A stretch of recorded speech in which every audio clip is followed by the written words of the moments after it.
नमस्कार दोस्तों, आप सभी का स्वागत है आपके अपने यूट्यूब चैनल रियलिटी बिंदु पर। आज हम लोग प्राचीन इतिहास में सिंधु सभ्यता और वैदिक सभ्यता से कुल 25 क्वेश्चन करने वाले हैं। तो आप लोग इस वीडियो में अंत तक बने रहिएगा और वीडियो अच्छा लगे तो वीडियो को शेयर कीजिएगा और चैनल को सब्सक्राइब कीजिएगा। चलिए हम लोग आज का पहला क्वेश्चन देखते हैं। आज का पहला क्वेश्चन है, सिंधु घाटी सभ्यता डैश वर्ष पुरानी है और दक्षिण में गंगा घाटी के निचले क्षेत्रों व उत्तर में मालवा तक फैली हुई है। आपका ऑप्शन है 1000 ईसा पूर्व, 5000 ईसा पूर्व, 3000 ईसा पूर्व और 8000 ईसा पूर्व। तो आपका सही आंसर सी हो जाएगा 3000 ईसा पूर्व।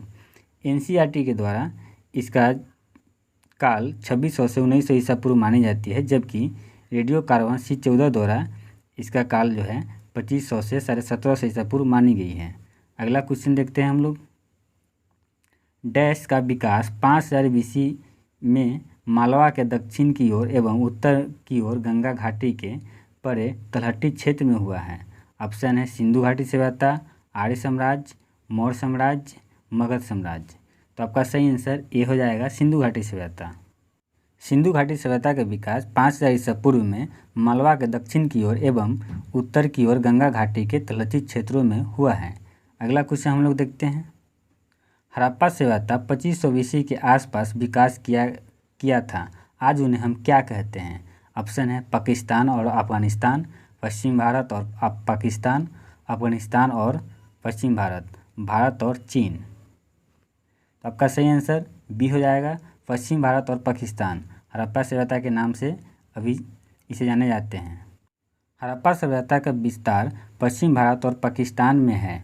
हड़प्पा रावी नदी के तट पर पाकिस्तान के मोंटगोमरी जिले में स्थित है। इसकी खोज सन 1921 में दयाराम सहनी एवं माधव स्वरूप वत्स ने की थी। अगला क्वेश्चन हम लोग देखते हैं। भारत का इतिहास सिंधु घाटी सभ्यता के जन्म में शुरू होता है, जो लगभग डैश अस्तित्व में आई थी।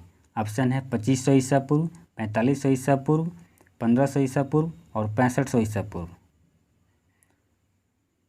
तो आपका सही आंसर ए हो जाएगा 2500 ईसा पूर्व। अगला क्वेश्चन हम लोग देखते हैं। सिंधु घाटी सभ्यता की सबसे महत्वपूर्ण विशेषता क्या थी?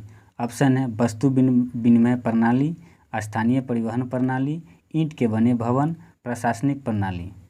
तो आपका सही आंसर सी हो जाएगा ईंट के बने भवन। सिंधु घाटी सभ्यता की सबसे महत्वपूर्ण विशेषता ईंट से बने भवन थी।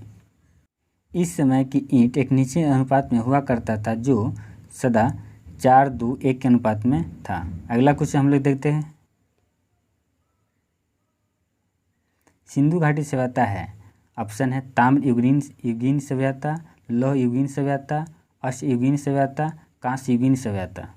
तो आपका सही आंसर कांस्य युगीन सभ्यता हो जाएगा। सिंधु घाटी सभ्यता को कांस्य युगीन सभ्यता के नाम से भी जाना जाता है। इस सभ्यता में पहली बार कांस्य धातु का प्रयोग किया गया था, जो तांबे और टीन का मिश्रण था। अगला क्वेश्चन हम लोग देखते हैं। सिंधु सभ्यता के लोग डैश बनाने के लिए तांबे और टीन को मिश्रित करते थे। ऑप्शन है सीसा, कांस्य, लोहा, सोना। तो आपका सही आंसर कांस्य हो जाएगा। सिंधु घाटी सभ्यता के लोग कांस्य बनाने के लिए तांबा और टीन का मिश्रण किया करता था। अगला क्वेश्चन हम लोग देखते हैं। निम्नलिखित में से कौन सा सिंधु घाटी सभ्यता का महत्वपूर्ण स्थान नहीं है? ऑप्शन है कालीबंगा, हड़प्पा, मोहनजोदड़ो, आजमगढ़। आपका सही आंसर डी हो जाएगा आजमगढ़। सिंधु घाटी सभ्यता का महत्वपूर्ण स्थल आजमगढ़ नहीं है। सिंधु घाटी सभ्यता के प्रमुख स्थल निम्न प्रकार है: मोहनजोदड़ो, हड़प्पा, चन्हुद्रो, लोथल, बनवाली, धौलावीरा, राखीगढ़ी एवं कालीबंगा। जबकि इसमें आजमगढ़ की चर्चा नहीं किया गया है, तो आपका सही आंसर आजमगढ़ हो जाएगा। हम लोग अगला क्वेश्चन देखते हैं। मोहनजोदड़ो नाम का अर्थ डैश में मृतकों का टीला है। ऑप्शन है फारसी, उर्दू, हिंदी, सिंधी। तो आपका सही आंसर सिंधी हो जाएगा। मोहनजोदड़ो को सिंधी भाषा में मुर्दों का टीला कहा जाता है, मृतकों का टीला कहा जाता है। तो इसका सही आंसर सिंधी हो जाएगा। अगला क्वेश्चन हम लोग देखते हैं। हड़प्पा के लोग निम्नलिखित भगवान में से किसकी पूजा नहीं करते थे? ऑप्शन है शिव, विष्णु, कबूतर, स्वास्तिक। आपका सही आंसर बी हो जाएगा विष्णु। मोहनजोदड़ो की एक मोहर पर स्वास्तिक चिन्ह तथा एक त्रिमुखी पुरुष को सिंहासन पर योग मुद्रा में बैठे दिखाया गया है। जिसे शिव का आदि रूप माना जाता है। अगला क्वेश्चन हम लोग देखते हैं, सिंधु घाटी सभ्यता के लोग डैश की पूजा करते थे। ऑप्शन है हनुमान जी, काली, अयप्पा, पशुपति। इसका सही आंसर पशुपति हो जाएगा। सिंधु घाटी सभ्यता के लोग पशुपति की पूजा करते थे। सिंधु घाटी सभ्यता एक नगरीय सभ्यता थी। सिंधु घाटी सभ्यता के लोग 3 मुख वाले देवता पशुपति की पूजा करते थे। सिंधु घाटी सभ्यता में विशाल स्नानागार मोहनजोदड़ो से प्राप्त हुआ है। सिंधु घाटी सभ्यता की भावचित्रात्मक लिपि दाईं ओर से बाईं ओर लिखी जाती थी। हम लोग अगला क्वेश्चन देखेंगे, धौलावीरा एक पुरातात्विक स्थान किस समयावधि से जुड़ी हुई है। ऑप्शन है गुप्त अवधि, मगध अवधि, सिंधु घाटी सभ्यता, चालुक्य अवधि। आपका सही आंसर सिंधु घाटी सभ्यता हो जाएगा। धौलावीरा गुजरात के कच्छ जिले में मनहर और मानसेरा नदियों के बीच खादिर द्वीप पर स्थित है। सिंधु सभ्यता का एक नगर था। इसकी खोज 1967-68 में जेपी जोशी ने तथा उत्खनन किए थे। अगला क्वेश्चन हम लोग देखते हैं, सबसे पुराना वेद डैश है। ऑप्शन है सामवेद, यजुर्वेद, अथर्ववेद, ऋग्वेद। आपका सही आंसर ऋग्वेद हो जाएगा। ऋग्वेद सबसे पुराने वेद हैं। ऋचाओं के क्रमबद्ध ज्ञान के संग्रह को ऋग्वेद कहते हैं। ऋग्वेद में 10 मंडल, 228 सूक्त, 10,462 ऋचाएँ हैं।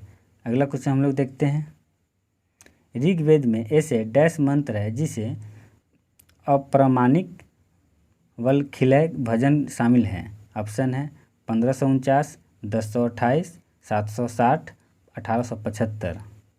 इसका सही आंसर 1028 हो जाएगा। अगला क्वेश्चन हम लोग देखते हैं, ऋग्वेद में डैश मंत्र है। ऑप्शन है 1014, 1028, 1035, 1020। आपका सही आंसर बी हो जाएगा 1028। अगला क्वेश्चन हम लोग देखते हैं, निम्नलिखित में से कौन सा वेद जादुई अनुष्ठानों और वशीकरण के बारे में बताता है। ऑप्शन है अथर्ववेद, सामवेद, ऋग्वेद, यजुर्वेद। आपका सही आंसर ए हो जाएगा अथर्ववेद। अथर्ववेद को ब्रह्मा वेद भी कहा जाता है। अथर्वा ऋषि के नाम पर इस वेद का नाम अथर्ववेद पड़ा। इसमें 20 अध्याय, 731 सूक्त व 5,987 मंत्र हैं। अगला क्वेश्चन देखते हैं हम लोग, निम्नलिखित में से कौन से वेद में संगीत का वर्णन है। ऑप्शन है सामवेद, यजुर्वेद, ऋग्वेद, अथर्ववेद। आपका सही आंसर ये हो जाएगा सामवेद। सामवेद में संगीत का चर्चा किया गया है। सामवेद में गाई जा सकने वाली ऋचाओं का संकलन है। इसे भारतीय संगीत का जनक कहते हैं। इसके पाठकर्ता को उद्गाता कहते हैं। अगला क्वेश्चन देखते हैं, यजुर्वेद में यजुर का अर्थ क्या है। ऑप्शन है जीवन, प्राकृतिक, बलिदान, सत्य। आपका सही आंसर बलिदान से हो जाएगा। यजुर्वेद में यजुर का अर्थ बलिदान है। इसमें यज्ञ एवं बलि की प्रक्रिया के बारे में बताया गया है। यह हिंदू धर्म के 4 प्रमुख ग्रंथों में से एक है। अगला क्वेश्चन देखते हैं हम लोग, निम्नलिखित में से किस वेद में बीमारियों का उपचार दिया गया है। ऑप्शन है यजुर, ऋग, साम, अथर्व। आपका सही आंसर अथर्ववेद हो जाएगा। अथर्ववेद में बीमारियों के उपचार के बारे में बताया गया है। अथर्ववेद में मनुष्यों को समान विचारों तथा अंधविश्वासों का विवरण मिलता है। इसमें विविध विषयों से संबंधित मंत्र तथा रोग निवारण, समन्वय आदि की जानकारी मिलता है। अगला क्वेश्चन देखते हैं, भारत के राष्ट्रीय आदर्श वाक्य सत्यमेव जयते अर्थात सत्य की हमेशा विजय होती है किस प्राचीन भारतीय शास्त्र से उद्धृत एक मंत्र है। ऑप्शन है ऋग्वेद, मुंडकोपनिषद, भागवत गीता, मत्स्य पुराण। तो आपका सही आंसर बी हो जाएगा। मुंडकोपनिषद से सत्यमेव जयते लिया गया है। भारत का राष्ट्रीय वाक्य सत्यमेव जयते मुंडकोपनिषद से लिया गया है। यह सम्राट अशोक द्वारा बनवाए गए सिंह स्तंभ सारनाथ से लिया गया है। अगला क्वेश्चन हम लोग देखते हैं, निम्नलिखित में से किस उपनिषद में वसुवैधय कुटुम्बकम शब्द का उल्लेख किया गया है। ऑप्शन है महाउपनिषद, छंदोग्य उपनिषद, बृहदारण्यक उपनिषद, केनोपनिषद। आपका सही आंसर ऑप्शन नंबर ए हो जाएगा। वसुधैव कुटुंबकम शब्द महाउपनिषद से लिया गया है। अगला क्वेश्चन देखते हैं। डैश उपनिषदों में से एक उपनिषद मुख्य माने जाते हैं। ऑप्शन है 108 में से 11, 116 में से 22, 100 में से 12, 99 में से 10। तो आपका सही आंसर ए हो जाएगा। 108 में से 11 उपनिषद मुख्य माने जाते हैं। उपनिषद ही समस्त भारतीय दर्शन के मूल स्रोत है। इन्हें वेदांत भी कहा जाता है। उपनिषद को वेदांत भी कहा जाता है। सत्यमेव जयते भारत का राष्ट्रीय आदर्शवाद मुंडकोपनिषद से लिया गया है। भारतीय इतिहास में मुक्तिका उपनिषद में 108 उपनिषदों का उल्लेख मिलता है, लेकिन 11 उपनिषद ही प्रामाणिक है। अगला क्वेश्चन हम लोग देखते हैं। डैश सबसे पुराना उपनिषद है। ऑप्शन है ईसा उपनिषद, मांडुक्य उपनिषद, केना उपनिषद, छंदोग्य उपनिषद। आपका सही आंसर डी हो जाएगा। छंदोग्य उपनिषद सबसे पुराना उपनिषद है। मुंडकोपनिषद सबसे छोटा है, जिसमें 12 श्लोक है। अगला क्वेश्चन देखते हैं हम लोग। प्रारंभिक भारतीय दार्शनिक के अनुसार प्रत्येक वस्तु डैश मूल तत्वों से बनी है। ऑप्शन है 2, 4, 3, 5। प्रारंभिक भारतीय दार्शनिक के अनुसार प्रत्येक वस्तु कुल 5 मूल तत्वों से बनी है। आपका ऑप्शन नंबर डी सही हो जाएगा। अगला क्वेश्चन देखते हैं और आज का लास्ट क्वेश्चन। कठोपनिषद में नचिकेता नामक एक किशोर और देवता के बीच हुई बातचीत दर्ज है। निम्नलिखित में से कौन सा देवता नचिकेता से बात कर रहा है? ऑप्शन है भगवान यम, भगवान शिव, भगवान इंद्र, भगवान कार्तिकेय। आपका सही आंसर ए हो जाएगा, भगवान यम। कठोपनिषद में नचिकेता एवं देवता यम के मध्य हुई बातचीत दर्ज है। यह कृष्ण यजुर्वेद शाखा का उपनिषद है। इस उपनिषद के रचयिता कठ नामक आचार्य थे। आज के लिए इतना ही। अगर आपको वीडियो अच्छी लगी हो तो वीडियो को शेयर कीजिएगा और चैनल को सब्सक्राइब कीजिएगा। धन्यवाद।